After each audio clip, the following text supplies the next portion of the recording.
imagine $4.38 billion US and you're getting $2 to $4 per hour. It is indeed plantation tourism. Slavery 2.0. The industry sells the fantasy, but former butler Michael Downer says Jamaica's all-inclusive model is modern-day exploitation. He's now risking everything to lead a union for Jamaican resort workers. Tourism workers are not okay. Today, we break down the real cost of your all-inclusive vacation and why the truth is rising to the surface. Michael, what do you do today? Explain it to us in simple terms. I am the president for National Hospitality Workers Union to protect and preserve the rights of Jamaican people. But I have to pivot from what I know best as being a butler. I spent the better of a decade inside the tourism industry. In tourism, I saw the struggles. I saw the housekeepers, the landscapers being exploited, overworked, underpaid, and I've seen it for years and years, and people have been suffering through poor contractual systems. I myself was a victim of this. So NHWU was born out of conviction. Before you took on this union work and setting up this organization to defend tourism workers, you were a butler at Sandals Resorts International. How did you even get into hospitality in the first place? I got a scholarship to do bartending, and then I was doing construction in a lady's house, and she said she loved my work ethics, and I said I would love to get a job at the hotel, and she brought my information to HR, and from there I was able to do training at the hotel. I did bartending there, and then I moved over to being a butler because I believe that fits me best. And so you just wanted to work at a hotel? Where does that impression come from? The thing is, tourism contribute 35% of our GDP. So that is where the push is in society to go to the tourism industry. It wasn't what I wanted to do initially, but everybody think need to get a way out, go into the tourism industry. Walk us through what is it like to do a shift as a butler, an all-inclusive resort like the one you were at, Sandals? I was a Guild of English professional butler, and I ensure that I take care of elite guests. So it is personalized service. The working hours for a butler is very tedious. So you work to pay yourself, especially at a Sandals resort. It's shocking, but you normally get paid less than every other workers, and tip is what you rely on. So your time is extended, and for 2 days per week, it's mandatory that you do a 12-hour shift. So a butler job is never over until it's over. Okay, before we get into the details, explain to us what is the guild that you mentioned? Oh, so the Guild of English Professional Butlers are training school from England. They come and they will train you, and that is how you're certified to be one of their butlers, which are normally the top tier butlers in the Caribbean and other countries. What kind of things did you do in a 12-hour shift? As a butler, we manage everything. So a guest's vacation start before they get here. So we get their preference and we understand their allergies, their likes, their dislikes, where they want to go for dinner, excursion, spa, all of those things. So we manage the guests, we manage staff, we manage ourselves, and we manage the managers. Nobody in the resort is bigger than the guests. Therefore, we represent the guests. What were some of the guest requests like? Well, we are dealing with different personalities, so we are trained to accommodate up to 8 rooms, and that is not 8 individual, that is 16 people with different likes, dislikes. You're covering 8 rooms at once, is that what you're saying? 8 rooms and a shift. And if your partner is off, you'll have to do a double shift, and that is from 8 a.m. to 8 p.m. So you will cover breakfast, lunch, and dinner. All requests from the guests, all 16 individuals. It is yours to do. You have to manage your time. You have to ensure that everything is being done. The job that you do will tell you how much you will be compensated in tips, because what you get base pay is lower than the base pay for all other team members, and what you rely on is the tip. So you extend the hours. What's the base wage? The base wage is minimum wage in Jamaica, and currently minimum wage is at 16,000 Jamaican, and that is approximately $90 US. Per day? No, per week. Per week? $100. Are you comfortable saying what about the tip portion, what that looked like per week, and whether that was sufficient for you? You're asking, was that sufficient for... I mean, give us a picture. Did it cover only expenses, or did you have enough to go over that? So in Jamaica, we have a terminology that says hand to mouth. But the salary that tourism workers get in Jamaica is hand to chest because it cannot reach the mouth. So it's at the chest. It stops at the chest, right? It means that you can barely cover your essentials. As a butler, again, you will make a little bit different because it is depending on the work that you do. And the thing is, it is not guaranteed that you're going to be tipped, especially working at a Sandals where the mindset is tip free. So there's a bit of hypocrisy. There is no tip here in Jamaica, but Sandals in Barbados, they are allowed to collect tips. So that is inconsistency. How do you explain I that? would love to explain that, but I don't think I'm the person to explain that. Right. I think I read somewhere recently that the whole butler concept comes from British colonial days and colonial society. And that really took me back a little bit. It is indeed plantation tourism, if you ask me. And as a butler, just going back in history, you were the closest to the master.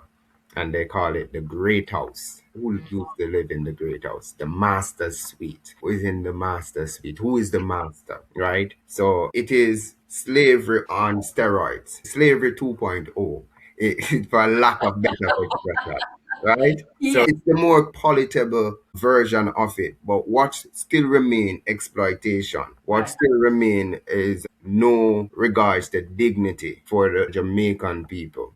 I'm not demonizing tourism because I worked in it. I love the experience. The most important thing, I love the relationships that I was able to develop over time. I've been taught by many. It's not the brand that I'm attached to. It's the people who work with limited resources, limited support, limited respect. Those people have been contributing years after years after years. And Jamaica was awarded 15 times in a row best resort destination in the Caribbean. But here the hypocrisy and contrast. We make $4.38 billion US in tourism. Approximately 80% of this leave the country and 10 to 15% go into the government, while the Jamaican people get 10% or less. You're getting $2 to $4 per hour. Why should that continue? Was there a specific moment during that time that you stepped back and said, you know what, something is definitely wrong here? I need to step into this new role and create this union. I think that specific moment came at my last Sandals resort that I worked at. I didn't know how to explain it, but I felt it that time. So I've worked at three different Sandals property. The last one that I worked at was the newest built one, a remodeled one. A guest had tipped me. That guest is not a butler guest, however, it's from concierge, but it's somebody who I know and I assist him and he was appreciative of my assistance. After that, what happened is that they're saying that I had solicited tip because the guest complained that the concierge worker did not do what they're supposed to do and only Michael was able to assist him. So when they hear that situation, they brought me into a meeting. And bear in mind, I've been with the brand for over 8 years, only been written up once. And the once was when I give a team member a burger because that team member was hungry and didn't get to go to lunch. And I was written up for that because as a butler, you were able to distribute food and such. I took that, right? Sure. But when it comes on to them saying that I was soliciting tip and I went there and I said, no, I wasn't. And I proved my case to them. And then I told them that I no longer want to be with the brand. And they were saying, give this property a chance and all of that. And I said, no, my dignity and my pride stood there. And that, I believe, was my soft turning point or push towards starting a union, knowing that the Jamaican people's rights must be protected and preserved. And what year you created it? Give us a little bit of an overview. So we want to go back to when we had over 8 different hotels protested in Jamaica. It really was the first time I'd seen that happen in a coordinated manner in the Caribbean. Yeah, and I can name them for you. It was Royalty and Negril, Breathless, Montego Bay, Ibera Star, Roundhill, Royalton, Blue Waters, which I was employed with. Guess what? I was on break at the time when it happened. I went back to work, and when I went there was a staff meeting. Bear in mind, I wasn't a part of the protest. At the meeting, I went there and I spoke to say that the Jamaican tourism product sells itself, right? What is the biggest part of that is the people. And we believe that tourism must benefit also the people of Jamaica. We must have a symbiotic relationship in terms of growth. Not against any hoteliers, but there are changes that can be made and we can come to a middle ground for the staff. Everybody applauded and it was good. And then 2 weeks after, I was given a letter to say that I was terminated from my position. And I went to HR and I asked, on what grounds? What did I do? What rule did I break? And they said to me that they don't have to tell me. And it was just like that. So my ability to provide for myself and my family, my son that is depending on me, my bills that needs to be paid, just cut right there in front of me. And I tried to get employment at another resort and where I become aware of me being blacklisted. Yeah. Wow.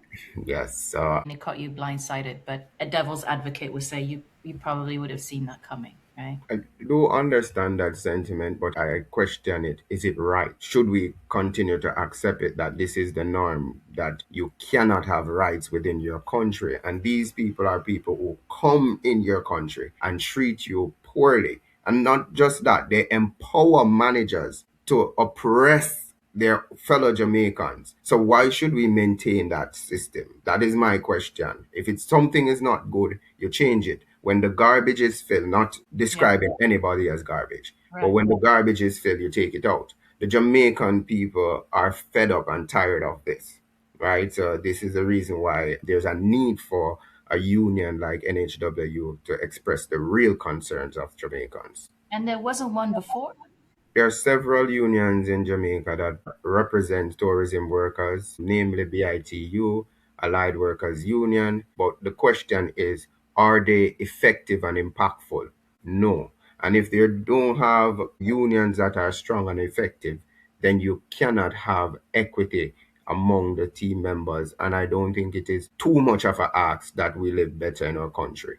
Is it grassroots built, the union that you have? I was in Jamaica in December, and one of the things that was top of mind for me as a journalist was what is going to happen to the more than 2,000 resort workers now with these resorts that have closed, particularly the Hyatt range of properties. So, what has happened to all of these workers? That's a very good question, and it is indeed a concern of NHWU. And I will go back to the first question you asked about recruitment and is it grassroots based? Absolutely, it is. NHWU is also partnered with JABEM, Jamaica Beach Bird Environmental Movement, under the leadership of Dr. Devon Taylor. They have been doing an awesome job in terms of training and coaching and uplifting, empowering the communities about protecting their rights to these beaches so that they can have their livelihood continued and also recreational activities. So, yes, we are going on those trips where we're speaking to people as well about their rights as tourism workers, what tourism actually means. Tourism is not these big hotels that creates a utopia that dwindles our culture down to nothing. So you have the food not tasting like it's supposed to. I've lived it, I've seen it. Even the people have been watered down. Yeah, sure. Right. There was a popular social media person that came to Jamaica and they were talking about the food, that the food is not good. And they were getting Jamaican food confused with the hotel food, the commercialized Wow. way of preparing our meals. So it goes to show again, it is destroying our culture instead of preserving it. So we are teaching people that is the all-inclusive model, which is plantation tourism. What we are telling people that tourism is an intangible product, that it resides within the person, our Jamaicans, right? The way we speak, the way we eat, the way we behave. And we're empowering them to know that. And when you do take part in the tourism industry, it means that you must be compensated well for your culture and your time and effort. So, yeah, we're doing different outreach. We're led by, she was an activist in Boston, Massachusetts, or Vice President Angela Foster. Yes, she had worked with Domestic Allied Workers Union in Boston, Massachusetts. So she understands strategy and training and coaching, and we have been benefiting from that every Thursday. And we are, as we said, gone out to the communities to do the physical training and spread awareness. So we have a steady inflow of persons getting aware to us. So we're building critical relationship to get critical mass. So we're taking it a step at a time. We're here for the long haul and not something just for today and tomorrow. Speaking of Jamaicans being paid their worth, right? What is the average pay that you've seen in your experience at all inclusive resorts? Not the butlers, but the other folks per hour. We're making in Jamaican tourism $2 to $4 per hour. And I'm going to put that into context.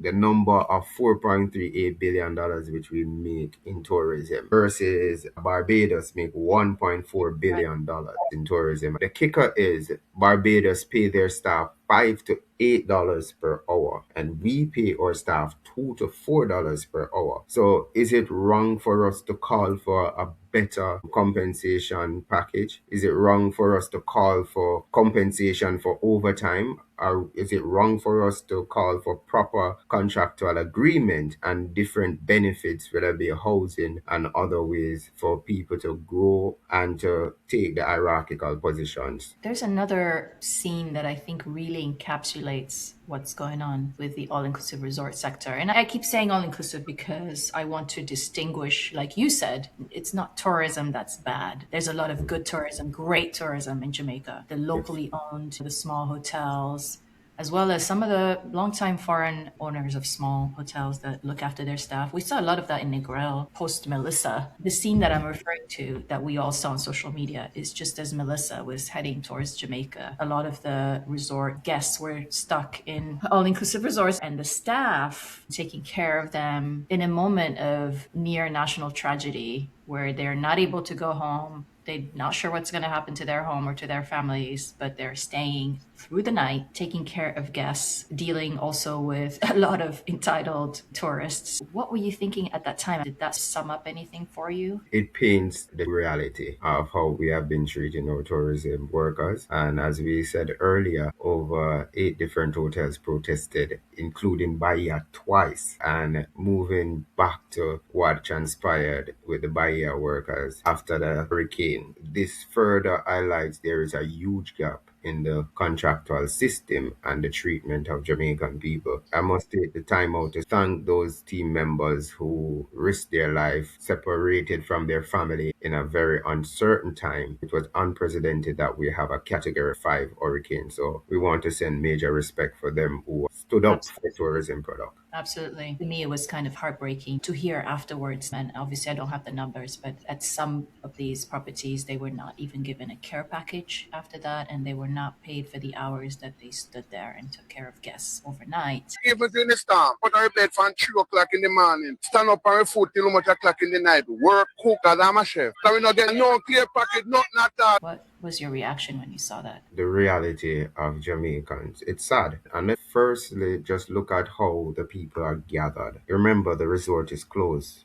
That means that you have a lot of space in order to properly assemble the people and now speak to them in a dignitary manner. To respect that they are Jamaican citizens, they are human beings. Treat them as such. Accommodate them. That's the first thing. Secondly, the Voice Media did a report that Jamaicans are suffering in silence. The tourism industry, directly, indirectly, employ over 500 and odd thousand Jamaicans. And a majority of the people are suffering in silence after this. Imagine you work at a facility for over 5, 10, 15 years, and all you can look at is 2 weeks severance pay. This happened because of their improper contractual agreement, and you have outdated laws. The Labor Relation Industrial Dispute Act of 1975. If you could explain to us, what are the laws that are allowing this and how is the government allowing this? When you look what came out of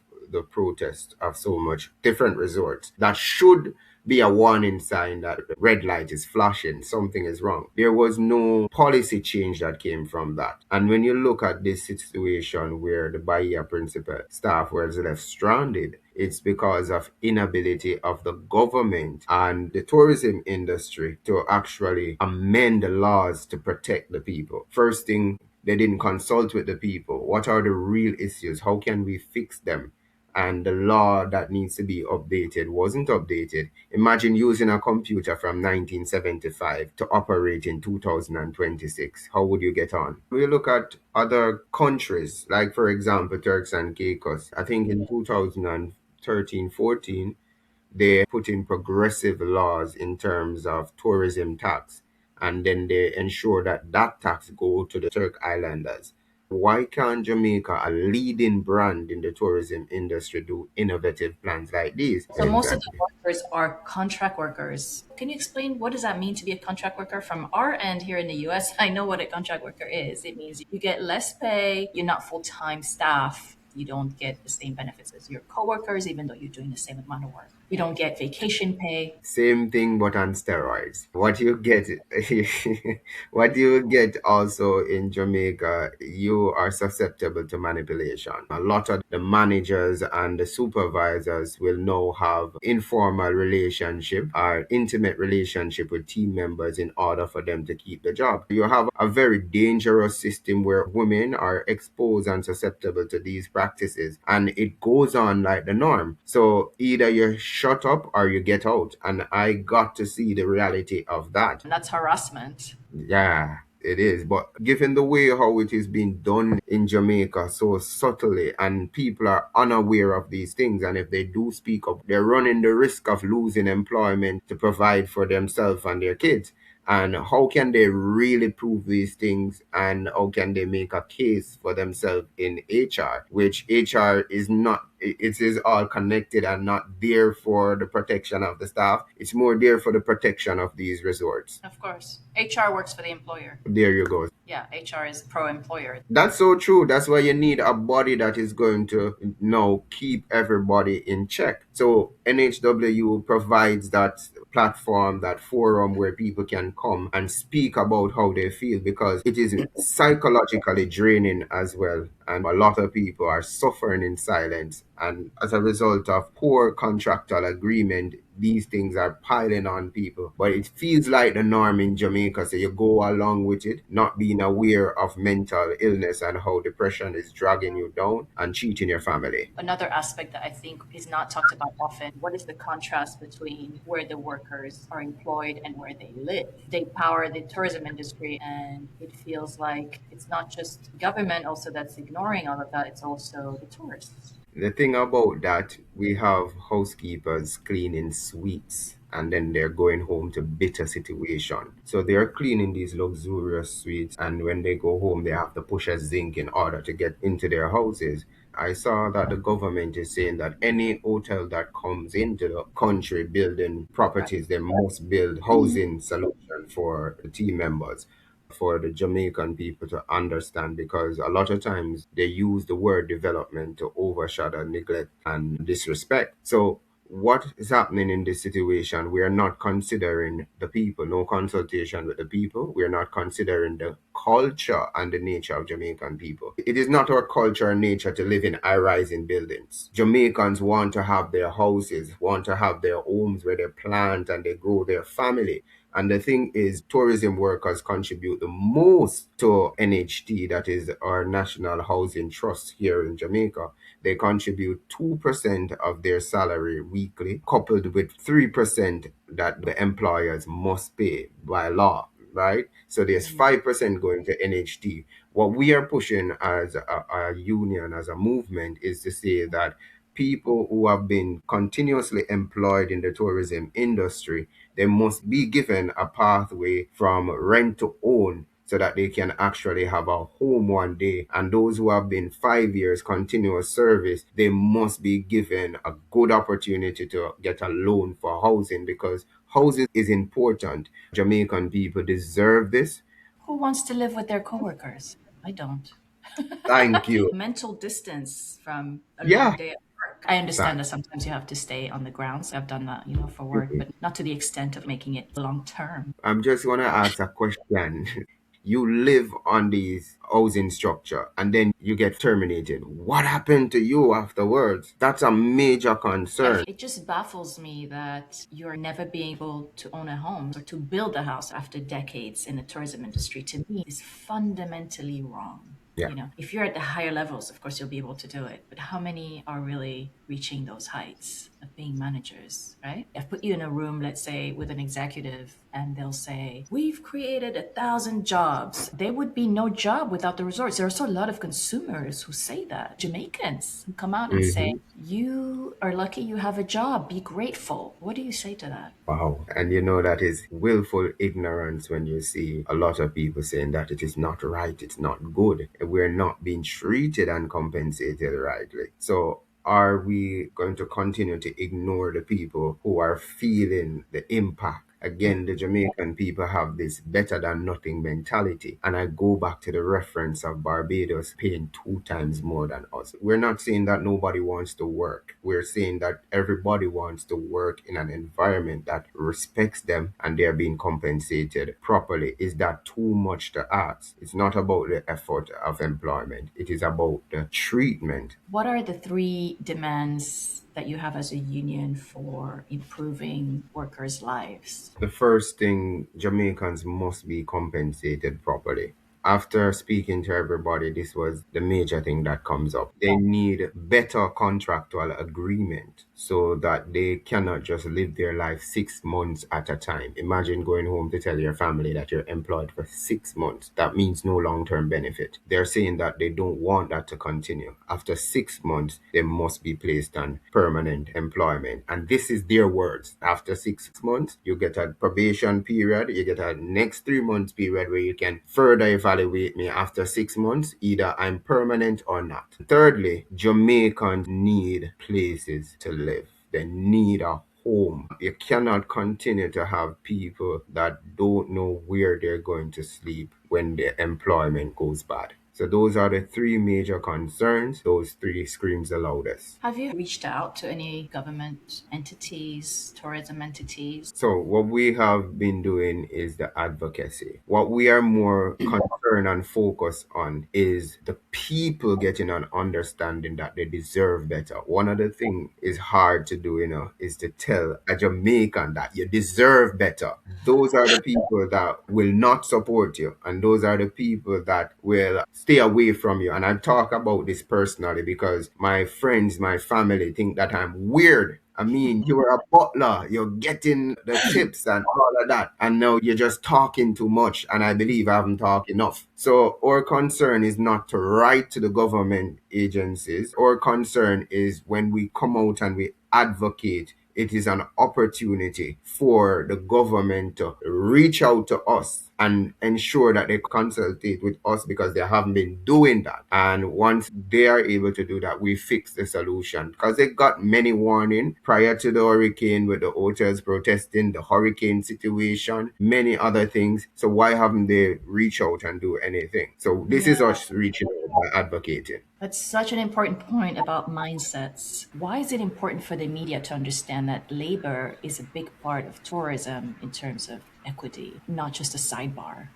100%. The thing is, the greatest resource of a country, of a establishment, is its people. People don't come back to Jamaica because of the high-rising buildings and the beautiful restaurants and the play park that they can do and the pools. No, they come here for the heritage and the culture that resides within the people. When Bob Marley said, get up, stand up for your rights, he did not say sit down and bop your head. You came here because of the message that he spread, because of the warmth and the smile of the Jamaican people, the seasoning and the flavor of the jerk chicken when you smell it. That is why you come here. The guest comes back for the staff, not the building. And it is not sustainable when the team members are not being compensated properly, not being treated properly, and don't have a future plan for them. So currently, the tourism workers are experiencing hopelessness. And I take inspiration from these words to say that hope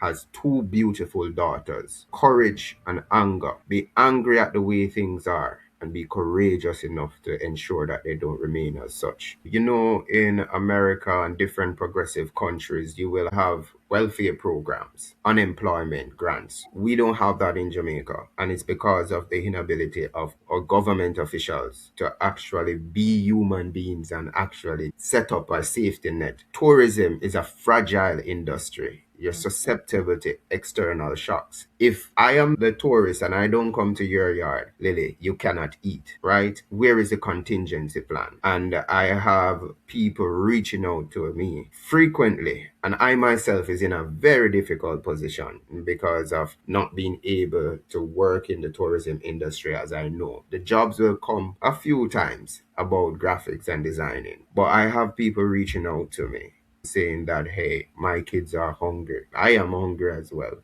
And these are people who are working in the tourism industry. And I kid you not, we had a little bit of donation that we got. We have to squeeze it because I am thinking about myself as well. But most definitely, I have to think about them. If it is two slices of bread, I can give somebody one. And this is the reality of many people. People are hungry, and a lot of them are suffering in silence because it's, again, the government did not do anything to mitigate against these things. There was no proactive planning. What can the viewers, the public, and guests traveling to Jamaica do to help? There are many ways that you can help. The first is to spread the truth that is coming from the people. When you see them protesting, when you see NHWU advocating, when you come to Jamaica, visit the local communities. Jamaican people protect and love tourists, and they're able to show them their culture, what is real and authentic. So I say support the local tourism vendors, support the different excursion. We're appealing to the two government agencies within the tourism ministry.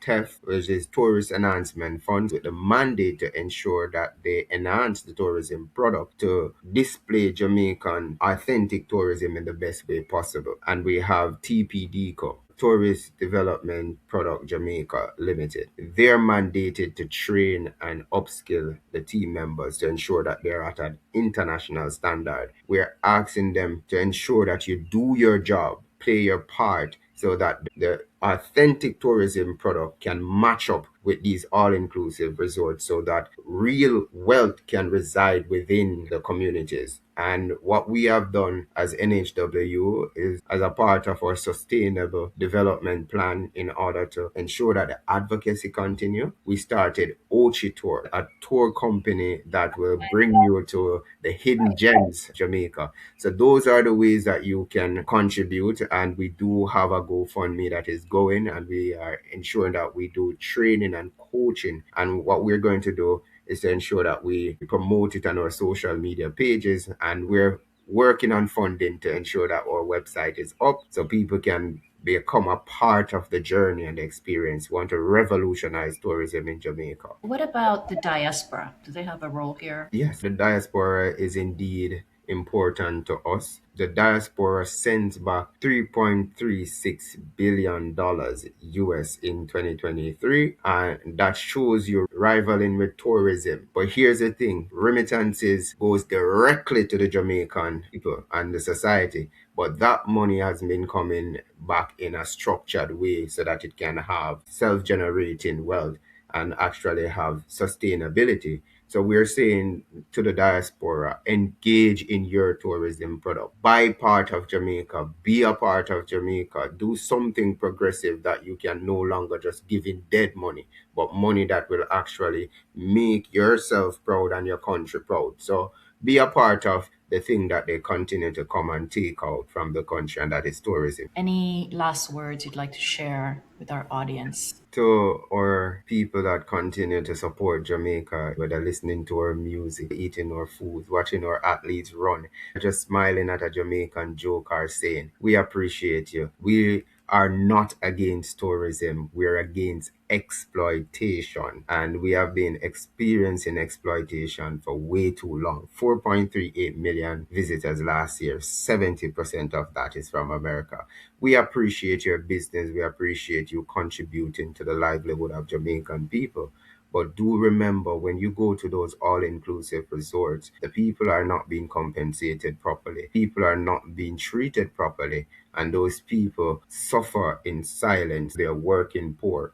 We are advising indulging the authentic culture. Once you're able to find people who you can confide in, continue to build that relationship, impact the people directly rather than these capitalists that doesn't care about Jamaican people. You are the backbone in terms of how we empower our economy. But we want to ensure that that economy serves the Jamaican people. NHWU, we believe in change, and we're going to do that every step of the way through training, coaching, consultation. We'll ensure that every Jamaican have a voice so that they are able to represent themselves properly.